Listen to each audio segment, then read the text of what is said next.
ہواؤں کی قسم جو نرم نرم چلتی ہیں پھر زور پکڑ کر جھکڑ ہو جاتی ہیں اور بادلوں کو ابھار کر اٹھا لاتی ہیں، پھر ان کو پھاڑ کر جدا جدا کر دیتی ہیں۔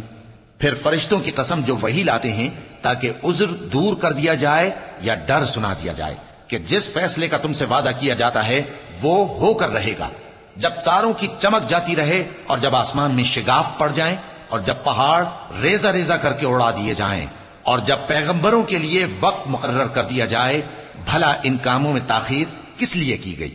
فیصلے کے دن کے لیے، اور تمہیں کیا خبر کہ فیصلے کا دن کیا ہے؟ اس دن جھٹلانے والوں کے لیے خرابی ہوگی۔ کیا ہم نے پہلے لوگوں کو ہلاک نہیں کر ڈالا تھا؟ پھر ہم ان پچھلوں کو بھی ان کے پیچھے بھیج دیتے ہیں۔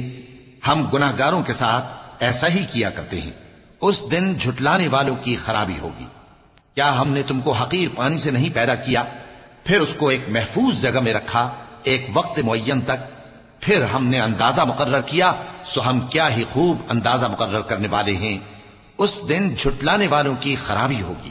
کیا ہم نے زمین کو سمیٹنے والی نہیں بنایا، یعنی زندوں اور مردوں کو، اور ہم نے اس پر اونچے اونچے پہاڑ رکھ دیے اور تم لوگوں کو میٹھا پانی پلایا؟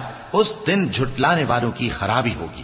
جس چیز کو تم جھٹلایا کرتے تھے اب اس کی طرف چلو، یعنی اس سائے کی طرف چلو جس کی 3 شاخیں ہیں، نہ ٹھنڈی چھاؤں اور نہ شولوں سے بچاؤ۔ اس سے آگ کی اتنی اتنی بڑی چنگاریاں اڑتی ہیں جیسے محل، گویا زرد رنگ کے اونٹ ہیں۔ اس دن جھٹلانے والوں کی خرابی ہوگی۔ یہ وہ دن ہے کہ لوگ لب تک نہ ہلا سکیں گے اور نہ ان کو اجازت دی جائے گی کہ عذر کر سکیں۔ اس دن جھٹلانے والوں کی خرابی ہوگی۔ یہی فیصلے کا دن ہے جس میں ہم نے تم کو اور پہلے لوگوں کو جمع کیا ہے۔ اگر تم کو کوئی داؤں آتا ہے تو مجھ سے کر چلو۔ اس دن جھٹلانے والوں کی خرابی ہوگی۔